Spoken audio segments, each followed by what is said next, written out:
नमस्ते दोस्तों, आज हम रिच डैड पुअर डैड की चौथी अध्याय से एक महत्वपूर्ण सीख के बारे में बात करेंगे। कैसे अपने खुद के बिजनेस पर ध्यान दें और अमीर बनने की दिशा में कदम बढ़ाएं। यह वीडियो आपके फाइनेंशियल फ्यूचर को बदल सकता है, तो इसे अंत तक जरूर देखें। चलिए शुरू करते हैं। Mind your own business. इस अध्याय में रॉबर्ट कियोसाकी ने रे क्रॉक, मैकडॉनल्ड्स के संस्थापक, की कहानी साझा की है।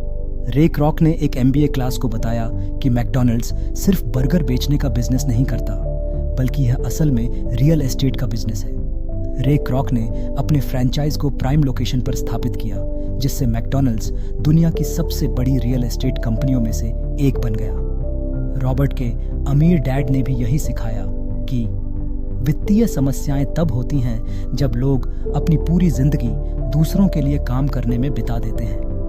अगर आप आर्थिक स्वतंत्रता चाहते हैं तो आपको अपनी संपत्तियां, एसेट्स बनानी होंगी, जैसे रियल एस्टेट, शेयर या अन्य निवेश। यह सुनिश्चित करें कि आप अपनी आय का बड़ा हिस्सा ऐसी संपत्तियों में लगाएं जो आगे चलकर और ज्यादा धन उत्पन्न करें। अपना ध्यान केवल वेतन पर नहीं, बल्कि ऐसी संपत्तियों को बनाने पर दें जो आपको जीवन भर आय देती रहे। रॉबर्ट कियोसाकी यह समझाते हैं कि आपके पेशे, प्रोफेशन और आपके काम, बिजनेस में बड़ा अंतर है। अधिकतर लोग अपने पेशे को ही अपना काम मान लेते हैं। उदाहरण के लिए, एक बैंकर कह सकता है कि उसका काम बैंकिंग है, लेकिन अगर वह बैंक का मालिक नहीं है तो वह किसी और के काम को संभाल रहा है। रे क्रॉक ने इसका उदाहरण दिया। उनका पेशा बर्गर बेचना था, लेकिन उनका असली काम रियल एस्टेट में निवेश करना था। उनकी असली संपत्ति उनकी आय उत्पन्न करने वाली संपत्तियों, एसेट्स से आई।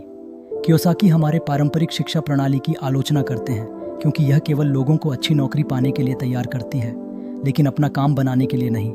अधिकतर लोग सोचते हैं कि वित्तीय समस्याओं का हल वेतन बढ़ाना, प्रमोशन लेना या दूसरा काम ढूंढना है, लेकिन यह केवल अस्थायी रूप से आय बढ़ाता है और लंबे समय में वित्तीय सुरक्षा प्रदान नहीं करता। असली वित्तीय स्वतंत्रता तब आती है जब आप अपने संपत्ति स्तंभ, एसेट कॉलम पर ध्यान देते हैं। संपत्तियां जैसे रियल एस्टेट, शेयर बाजार में निवेश और अन्य ऐसे साधन जो निष्क्रिय आय, पैसिव इनकम करते हैं। केवल अपनी आय बढ़ाने पर ध्यान न दें, अपनी संपत्तियां बनाएं और ऐसा काम करें जो लंबे समय तक आय उत्पन्न कर सके। मुख्य विचारों का सारांश। रिच डैड पुअर डैड यह समझाते हैं कि लोग एसेट्स और लायबिलिटीज का अंतर न समझकर वित्तीय संकट में फंस जाते हैं। एसेट्स का भ्रम। लोग अक्सर अपने घर, कार या व्यक्तिगत सामान जैसे गोल्फ क्लब या डिजाइनर कपड़े को एसेट्स मानते हैं, लेकिन ये असल में लायबिलिटीज हैं, क्योंकि इन्हें बनाए रखने के लिए पैसे खर्च होते हैं और इनकी मूल्य घटती रहती है। नेटवर्थ की गलतफहमी। लोग अपनी नेटवर्थ में उन चीज़ों को शामिल करते हैं जो समय के साथ अपनी कीमत खो देती हैं। जब इन्हें बेचने की कोशिश की जाती है तो इनका मूल्य घट जाता है या टैक्स देना पड़ता है, जिससे कम पैसा मिलता है। सच्ची संपत्ति बनाना शुरू करें। कियोसाकी सलाह देते हैं कि लोग आय उत्पन्न करने वाली सच्ची संपत्तियों पर ध्यान दें, जैसे रियल एस्टेट, शेयर बाजार में निवेश और ऐसे बिजनेस जो निष्क्रिय आय, पैसिव इनकम देते हैं। बड़ों और युवाओं के लिए सलाह। बड़ों के लिए खर्चे कम रखें, लायबिलिटीज घटाएं और एसेट्स में निवेश करें। युवाओं के लिए जल्दी ही एसेट्स और लायबिलिटीज का अंतर समझें और शादी या कर्ज जैसी जिम्मेदारियों से पहले अपनी संपत्ति बनाना शुरू करें। अपना काम संभालो। ऐसी संपत्तियां बनाना शुरू करें जो धन उत्पन्न करें, न कि ऐसी चीजें जो आपको वित्तीय तनाव में डाल दें। रिच डैड पुअर डैड यह समझाते हैं कि आपको किस प्रकार की संपत्तियां, एसेट्स खरीदनी चाहिए और निवेश में दिलचस्पी क्यों महत्वपूर्ण है। संपत्तियों के प्रकार। रियल एसेट्स, ऐसे बिजनेस जो आपकी मौजूदगी के बिना चल सके। स्टॉक्स, बॉन्ड्स, म्यूचुअल फंड्स, आय उत्पन्न करने वाली संपत्ति जैसे रियल एस्टेट। नोट्स, रॉयल्टी जैसे म्यूजिक, स्क्रिप्ट्स, पेटेंट्स, कुछ भी जिसकी कीमत बढ़ती हो और जो आय उत्पन्न कर सके। कियोसाकी कहते हैं कि अपने निवेश में दिलचस्पी रखना जरूरी है, क्योंकि यह आपको उनका ध्यान रखने में मदद करता है। उदाहरण, उन्हें रियल एस्टेट पसंद है क्योंकि वह जमीन और इमारतों के प्रति आकर्षित हैं। उन्हें छोटे स्टॉक्स और स्टार्टअप्स में निवेश करना अच्छा लगता है क्योंकि वह एक उद्यमी है। धन बनाने की रणनीतियाँ।